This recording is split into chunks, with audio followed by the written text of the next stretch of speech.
the UPS just shows up, puts a box right there of thousands of, you know what I mean? Like pounds of equipment. They're like, guess you got to get it in before the end of the day today. Right.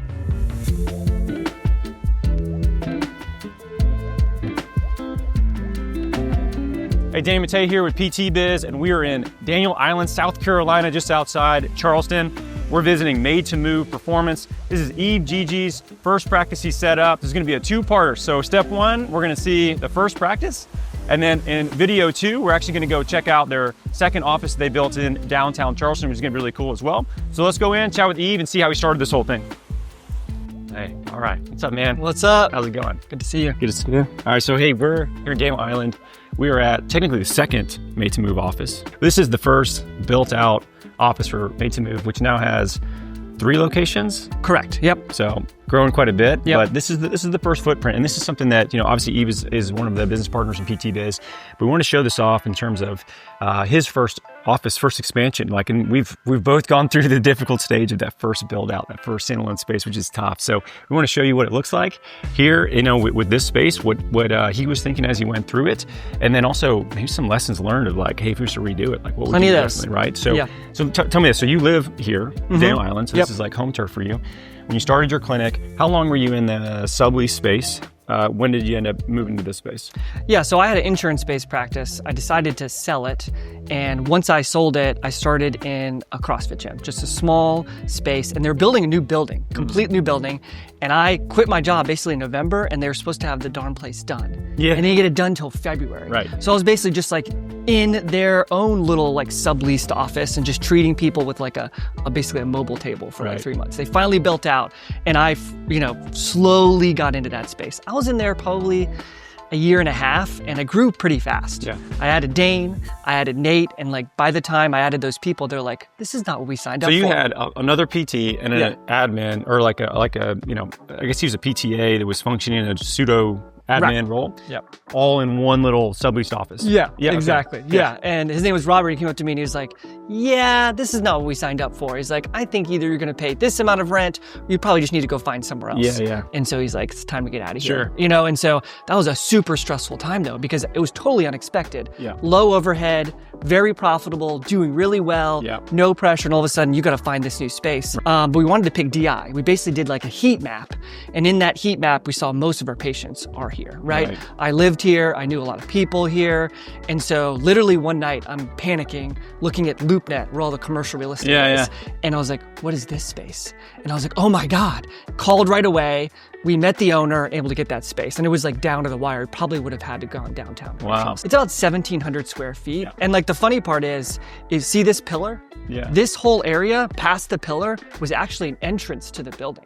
So if we go around the other side, it was an entrance. So he let me blow out that wall and push into this space because you could imagine how tight it would be if I was just gym here. Right here. Right? Yeah. So it worked out perfectly. I mean, I wish I could have gotten rid of that pillar, but it's a load bearing, it has got water pipes. You can see that's why we put the water fountain there, but it ended up working out great. So you find the space, but like how long until you signed the lease to actually being able to move in here? Yeah, so we came in and this used to be a lawyer's office, totally different walls. We got really lucky that we got TI. So they came in and they were willing to basically make the shell. Just tenant improvement, by the way. So they give you money to build out the space you want in exchange for, you know, maybe it's like a longer lease, or there's other terms you can negotiate on, but you either do it yourself or they give you money to build it out. Yeah, we elected to get better TI. We had a little bit of rent abatement, so we weren't paying rent during that time, which was really nice. And we actually got a really good deal in this space compared to all the other places on DI. But it didn't take that long. I mean, they had the contractor in here, probably took 2 or 3 months because they're really just building out the shell. And they were able to move in. You know, it's so stressful though when you're trying to time all the rogue equipment at the right time. You know what I mean? So like they just show up, the UPS just shows up, puts a box right there of thousands of, you know what I mean? Like pounds of equipment. They're like, guess you got to get it in before the end of the day today. Right. You know, and so luckily I had Dane at the time and he had already built a gym himself, right? He worked at CrossFit gym, so me and him just put it all together. So maybe talk through that, because I don't know if you had any moments where you were like, ooh, I wish I could go back. I had a lot of those, and luckily I had a lease that I'd signed. Otherwise, I probably would have like run back to my office. So that I think that time's tough. But like, how did you guys end up handling that? So I think we were pretty lucky because financially I got basically, it's not an equipment loan, but I basically got a credit line to pay for the equipment. So I was able to keep a little bit more cash on hand. Yeah, that's good. Right? And so the most stressful part for sure was during the transition. During the transition, things are stressful. You're not usually getting as many leads because I'm focusing on this and not marketing. But once we got in here and we had like, our first kind of space party and we got, people in here, it was definitely a lot better. But for sure, that first few months, I mean, you go from, for me, it was basically like $1,000 less in rent, basically free for a long time. Yeah. And now I'm paying $3,000, $4,000, way more overhead. Yeah. You're paying CAM, you're paying all these things you didn't even know. Your insurance goes up, right?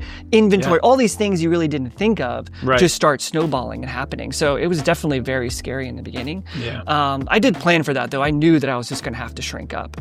And I think the challenge is, we have basically 3 treatment rooms. You can have 3 PTs in here. Yeah. And you don't start like that. So you're kind of saying, all right, I'm going to grow quickly and I'm going to grow into this space. And you want to go a little bit bigger, then went a little bit bigger than I was comfortable with on purpose because I want something I want to grow to. I don't want to transition multiple times. So it ended up working out well, but definitely you just have to be okay with being a little less profitable. If somebody's looking at a space this size, so this is called 1,700 square feet. Yeah. What are some things, and we kind of walk around. Yeah. What are some things you're like, we nailed it with this, and you know what? I probably would have done this a little bit different if I could have. Honestly, this is gonna sound weird, but I think we hit the nail on the head, to be perfectly honest. Yeah. We have a little bit of everything for that the we space, need. Yeah. Yeah, for the space that we have. And luckily, my wife, who helps a lot of people in PT biz, planned all this out. I did none of this. To the furniture, to the tea, and then Hannah and Elliot have really improved it as well, right? There's way more better use of the space even than when I had it. You want your office, and it's on purpose, right? It's open, there's a TV, there's a nice couch. I want people to feel like they can stay and hang out basically anytime. They want to, it's that warm, kind of welcoming feel, which I think is so important in these small, cash-based practices, right? I think that's a lot of the allure here. I think it's the competitive advantage in a lot of ways. It's the community, it's the client experience. It's like being able to really have a relationship with people. Yep.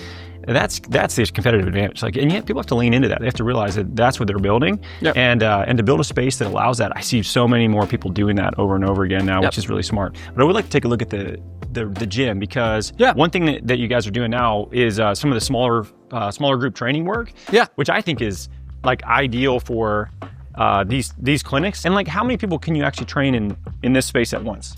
So, I mean, if you utilize all the space, I think you could get potentially 6 to 8 people because you haven't got the rig over there, and that's kind of on purpose. You're probably very comfortable with 4 to 6, and then you can also have a patient or 2 at the same time. Yeah. Right. So that's really what we're going for. Right. And the funny part is, so my wife does the small group training here, which is really cool. So she's part of that community. Nice. Yeah, and she absolutely loves it. And so I mean, they get to use this space, and it's so healthy for these cash practices, right? Big so time. you want sometimes a little idea of recurring revenue. You don't necessarily want to be make sure I get enough patients in to pay my rent every month. Yeah. And so it really does a great job stabilizing it. So it's just really cool to see the evolution of Sublease also see patients going to a standalone space, adding small group training. It's just this kind of natural fit, I think.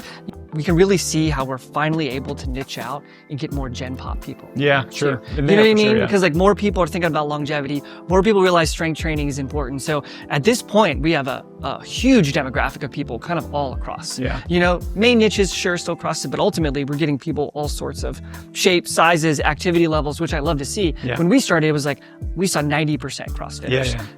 8% runners, 2% family and friends. You know, now I'm saying it's almost like 50-50, which is just like, it's really cool to see. You know what I mean? Because like more people are interested and more people are realizing I can't get my ACL rehab the way I want to. I can't, lift weights at my other PT clinic. They're not going to do the things we're doing here. So we're just seeing more and more people come from all walks of life, which, man, like, love to see it. It's huge, and it's also a sign of maturity of a business. I think everybody needs to try to dominate a niche to begin with. It's very hard to be general pop with cash practice. Yep. You're white noise. You're not marketing to anybody directly. Mm-hmm. But if you can do that in the CrossFit niche, the running niche, the youth sports niche, whatever you want to do, then you end up seeing their friends and family, which is a really good sign because that means you just have a business that people are willing to refer good product. To. Exactly. Yeah. And then you start to be able to work with a broader audience, which is honestly like also, it's fun to be able to work with a bit more variance.